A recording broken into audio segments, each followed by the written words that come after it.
you'll keep in touch with us, so it makes it a little easier to find you. But we will find you and follow up. And we will ask you questions. How are you doing physically? How are you doing emotionally? How are you doing relationship-wise? How are you doing in your job? How's your job working out? And if there's a problem, we will follow up. And if you have a problem out there, you call us.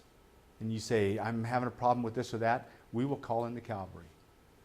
You have my, when I retire from this, even though I don't get paid, but however that works, but when I volunteer, if I volunteer, that's what I'm going to do, is I will come back and volunteer to be in that program, to that follow-up, because I'm excited to see where you guys are going to be in 10 years. That's Wyakin Warrior for life. Okay, how else do we get to where we're going to be? Student involvement. We talked about participation. One of the things that I ask the Wyakin Warriors to do is participate, and that takes all kinds of different forms. The biggest thing is the number one bullet, which is help shape the program.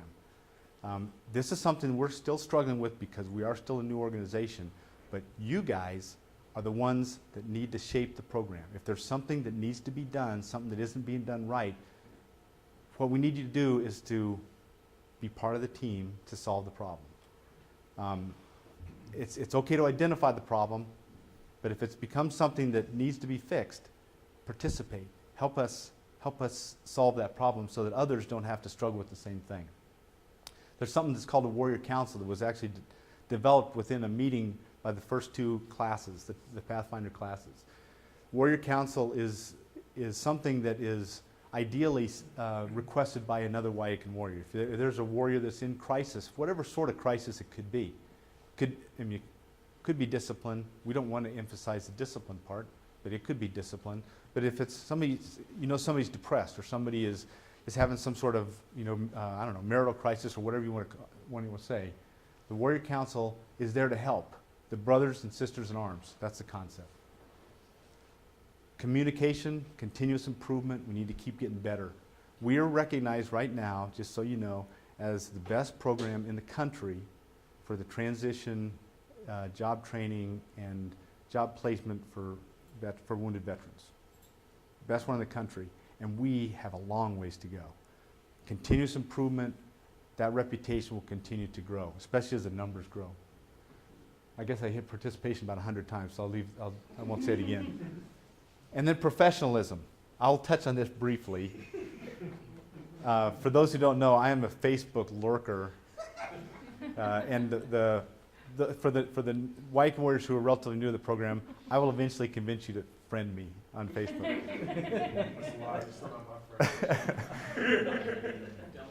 And it really is. I don't really care, what you think about the latest band or whatever. I really don't. But what I watch for is I look at it through the eyes of a potential employer. And I will tell you, I have firsthand experience of someone who lost a job because of social media, was ready to be offered the job. The hiring committee had made a decision this person was going to be hired. One last look the evening before at the social media account of this potential employee, and he or she was not hired. That's what's going to happen to you if you aren't careful. You are not kids anymore. You are men, because Kylie's not here, you are men who are approaching the best, most productive years of your life. You are the person that people are looking for to build a company around. If they go to your social media site and you're talking, you're dropping F-bombs, you're doing, you're saying inappropriate things, sexual or social or what have you, they're going to say no. And if you don't think they're looking, you are wrong. They are looking. I know. It happens. And so when you get an email from me suggesting you may want to take something down off your site, take it down off your site. And you guys are pretty good about that. What I would like to see is not having to send any emails at all. Look at your Facebook accounts. I don't know anything about Twitter, so if you got Twitter accounts, you have to look at that on your own because I can't help you. But look at those accounts, and if there's something in there that you wouldn't want your mother or your grandmother to see, take it out, because your employer's not going to want to see it either. And as a potential employer, I can tell you, I'm looking at potential employees, and if there's some on that site that's not appropriate, I don't want them involved with the organization. Okay, did I make my point on that? All right, last thing, high standards. Maintain grades. We have, I am delighted to say this, we started out with a very good grade point average, slipped a little bit. We started out above the GPA of Boise State and CWI, slipped down just slightly below it, back up again. We're above, your cumulative GPA is above that of Boise State, CWI. Now we're going to have to check with NNU, USC, all the others. But you're doing well. You're doing well. If you're struggling with grades, you're struggling with a class, that's okay. This is something that's hard for veterans to understand. It's okay to say, I'm struggling, I need a tutor. We have over 200 volunteers. Joanne, what's the latest figure, roughly? Who have applied to become a volunteer of 220. 220 people out there, many of whom have volunteered to be tutors.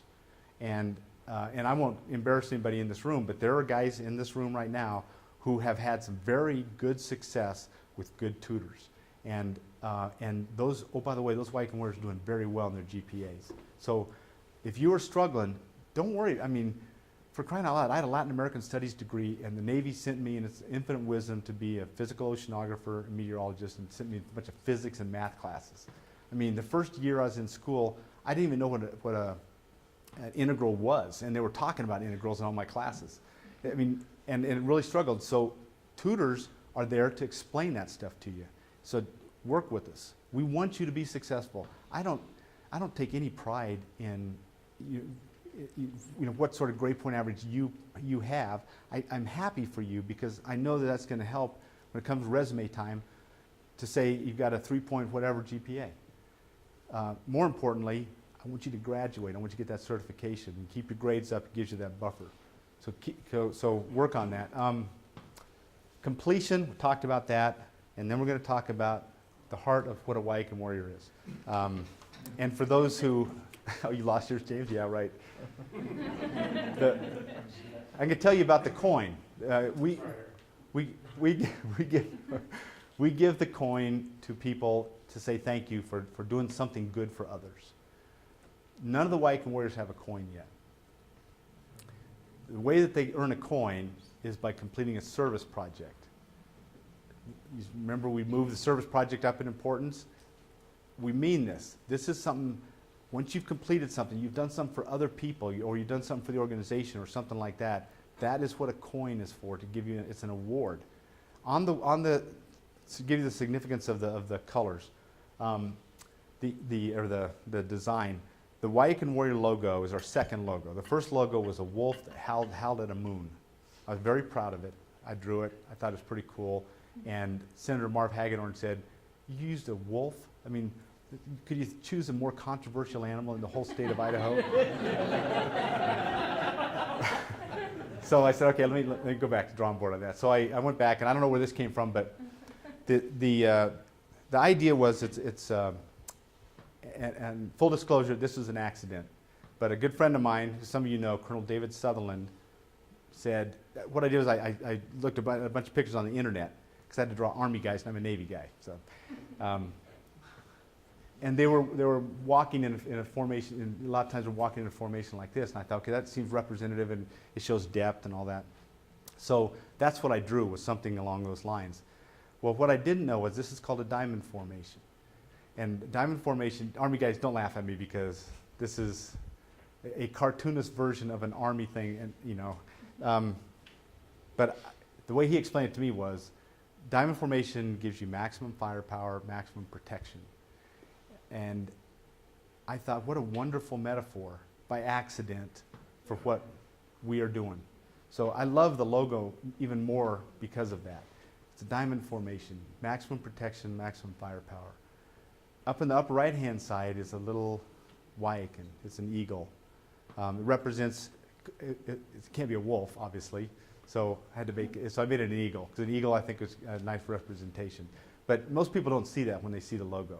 In the upper right-hand corner, if you look closely, it's a silhouette of an eagle sitting up on the top of a branch. Okay, here's my favorite part.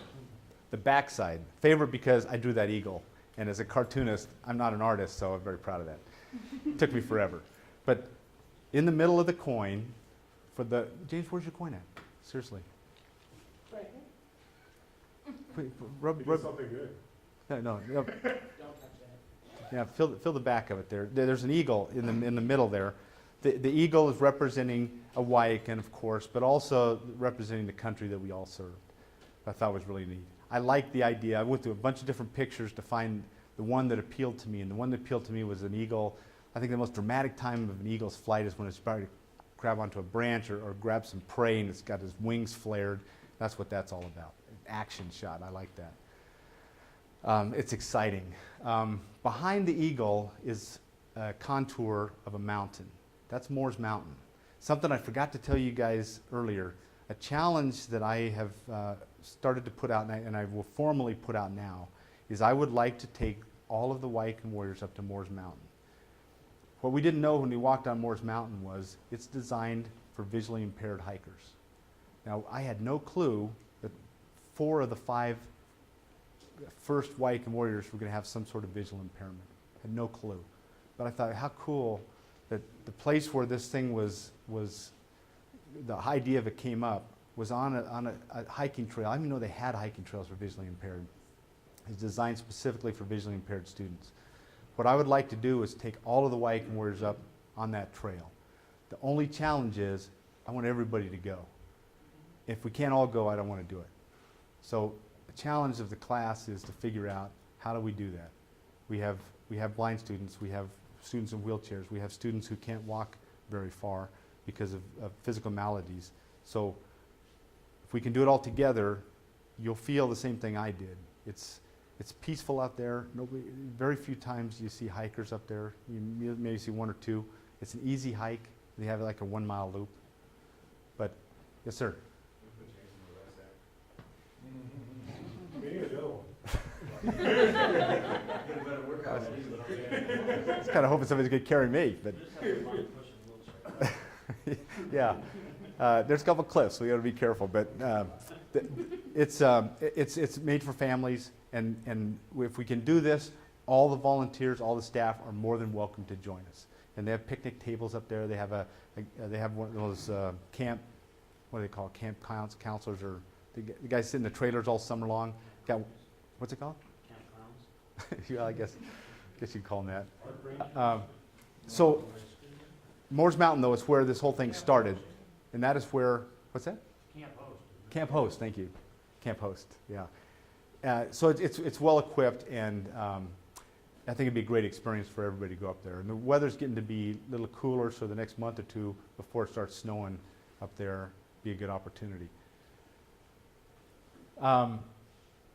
The part I really want to talk about is the 3 Latin words up around the corner. That comes from our code of conduct. For those who aren't familiar with the code of conduct, that's actually part of our student contract. And the code of conduct, really the format for it came from one of our board of directors, a Navy veteran out in Norfolk. And we all participated in what we thought would be important. He's the one that put it in the format that it's in. 3 words: mihi, alis, and castissimus. I'm not Latin, so I don't know if that's how they're pronounced, but that's how I pronounce them. Mihi. Mihi is Latin for myself. It's a shortened version of, we have 3 tenets in the code of conduct. The first one of those is, I have a responsibility to myself. So in the responsibility to myself, it is things you would expect. Strive for the best, exercise, keep in shape. The big thing for us is communicate if times start getting tough. But you have a responsibility to take care of yourself. Don't let yourself deteriorate physically, emotionally, or if some other crisis is coming up, financially or whatever. You have a responsibility to take care of yourself. you have 200 volunteers that are ready to go side by side with you to help you through those hurdles. So take care of yourself. Next one is I am morally strong. That's castissimus. It's actually the actual phrase in Latin is way longer than would fit on a coin, and I can't remember what it was anymore. But castissimus is short for I think it's morally strong is what it means. I speak the truth. I will not cheat. I will not use illegal drugs. I will not resort to violence. So pretty obvious stuff, but that becomes, I think, what people see a lot out in the community. How you act out there is how the reputation is going to grow. If you act mature, if you act like role models out there, that's how people are going to see the Wyakin Warriors. If you don't, and you act silly, you act crazy, you go out and do crazy things, that's going to be their impact, especially when there's only 23 of us. If one person, whatever one, I don't know, I got myself in trouble math-wise there, but if one person out of the 23 goes out and does something foolish, that's a pretty high percentage already, and people see that, they can draw a conclusion pretty quickly about the whole organization. So you have a responsibility, and I'll go to the next button because that's what I'm getting to. You have a responsibility to others. The point I was going to make is other Wyakin Warriors that are in the program are counting on you to be that role model. And if you let them down, you're going to hurt not only those that are in the program now, but all those battle buddies of yours that are out there all over the country that could come into this program. You guys have so much responsibility on your shoulders because it's like George Washington. You know, George Washington, every decision he made was a precedent. Virtually everything you guys do is a precedent. And it's going to determine the success or failure of this program as we go down the road. And so I'm counting on you to be grown up, to be those role models. And I mean, you all have it in you. You all have it in you. One of the things you get selected for in this program is your character. And you know, there's people who have had some problems in their past, but we like the honesty thing. You know, on the applications, you're honest about those, and you're forthright, and I'm ready to. I respect that. That's okay. Okay, so in order, I think of importance. My family, whatever that family looks like, you have a responsibility to keep that family in mind